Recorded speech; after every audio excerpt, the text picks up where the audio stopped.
The Seattle Mariners have just become the most unwatchable team in all of sports, and I'm going to show you exactly why right now. Last night, first game back after the All-Star break, they're going against a division rival, and the Mariners got shut out once again. This is nothing new where the offense looked terrible, and there were defensive lapses in this game. There were other mistakes that were made. We could talk about coaching. We're not even going to do that because none of that matters if you can't do this right here. Hit mistake pitches.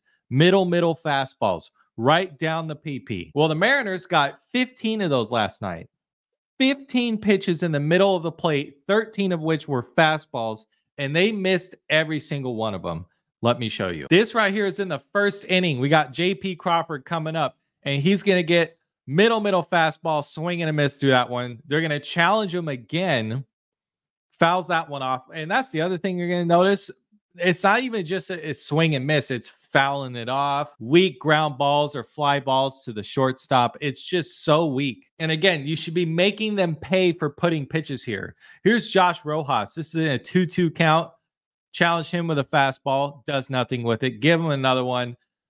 Does nothing with it. Fouls that one off. How about a third time? Same at bat. Fouls that one off. And fourth time, not quite in the middle. We don't have to count that if you want, but he does watch that go straight down the strike zone and strikes out. All the first inning still, by the way. And now we go to Mitch Garver, who had probably the most frustrating at-bats outside of one other person in this game. And he's just going to sit there and watch 97 right down the middle. That's in an 0-2 count, first strike three. And let me just address the watching fastballs going down the middle. That is like... It's one thing to swing and miss. It's another thing to foul them off. It's another thing to hit a weak fly ball. At least you're taking a cut at it. Mitch Garver seems to have this weird plate approach where his whole big thing when he came into the team was he walks a lot. He doesn't chase pitches. He's going to get on base. And when I see stuff like this happen, I swear sometimes in his head, it looks like he just decides before the pitch, I'm not swinging at this no matter what. And what better proof could you have than having an 0-2 count? Again, 0-2. You should be looking to fight something off. You should be looking to shorten up your swing. Or even if you don't shorten it up, you should be protecting the strike zone. So if you're in an 0-2 count and you're watching a 97-mile-an-hour fastball literally right where you would tee one up and you're not swinging, I question what your approach is. You must... Like, if that's going to happen, you must have just sat there and been like, I'm not swinging on an 0-2 pitch, which is wild. So let's move on to the next one. We're not even a third of the way through yet. Here we go. Cal Raleigh. The best chance for the Mariners to score in this game is right here. Base is loaded, 2 outs. I will say Cal has been one of the better guys on the team in clutch moments and doing damage when they need him to. But they're going to challenge him. Again, this is base is loaded.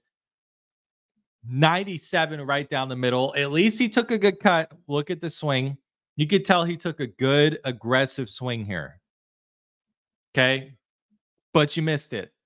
You missed it again. That's 97 right down the crotch. So the Mariners missed that opportunity. He went on. I think he hit a flare shot to second base. He got out, but he missed another right down the middle fastball. Now let's go back to J.P. Crawford. He had a few of these in this game. This is nobody out. Runners on first and second. Not quite middle, but that's 90 poo, and it's a little bit inside. JP loves to pull the ball. He's a pull hitter. When I saw this, I was like, oh, yeah, they got no shot for JP to come back. That's his pitch. If you watch JP in the past or even a little bit this year, his home runs, that's his pitch right there. 90 poo, a little bit inside, barely inside, but in the middle of the plate for him to pull one out. He's been capitalizing on his power lately. That's his pitch. For him to swing through that, my man, it's so frustrating to watch this team. And that's the other part of it. If this ownership was so about like profit and so about making money, you would think that having a team that is better offensively would sell more tickets and get more eyes on them than a team that gets 15 pitches in the middle of the plate for 162 games, strikes out 14 times, and misses every single one of them. Nobody wants to watch that for 9 innings. Nobody wants to come and watch a baseball team with a great pitching staff dominate on the defensive end because of that pitching, and then go up to the plate, score 0 runs, get 15 pitches in the middle of the plate, and not hit any of them. That's just not fun to watch. Aside from bad baseball, it's just not entertaining. It's just not even fun to watch. JP misses that one. How about another one? Full count. And that's a weak, lazy fly ball out there to left field. Look at this pitch, too. I mean, full count. I know you're looking to hit here. It's just embarrassing. All right, so maybe we're about halfway through my clips. Here we go. Let's go to the next one. Oh, yeah. Luke Raley, reliable. He's been pretty good this year, but how about him? 97 right in the middle of the plate. He's going to swing through that one. Josh Rojas comes up again. That's a fly ball to center field. Maybe you can say that's a little bit hard hit, but, you know, Josh had probably 4 of these pitches in this game, maybe 5. Didn't capitalize on any of them. And then to cap it off, the cherry on top, I believe this is the 9th inning. Mitch Garver comes up to the plate and watches another one right down the middle and strikes out. Again, Mitch, what are you looking for, dude? What else are you looking for? How was that not getting swung at? This dude watched 2 pitches in a 2-strike count go right down the middle of the plate and didn't swing at either of them and struck out. The offense has to get fixed. It has to. And here's the other thing. Every day that you wait at this deadline and you don't add a bat or you don't send someone down and bring someone up from AAA, maybe that's a far-fetched idea. But every day you don't make changes and take another loss, especially while you're playing the team that is right up against you to take the division, is criminal. It's truly criminal because this pitching staff is doing such a good job and giving you so many quality starts. And it truly feels like if the other team scores 3 runs, especially early, if it's like early in the game, first, second, third inning, it doesn't even matter who the team is. If it's the White Sox or Oakland, if they score 3 runs up on you, game feels over. It feels like I might as well turn the game off and just do something else because it's over. The Mariners, I think Ryan Divish posted this. They have 50 games this year.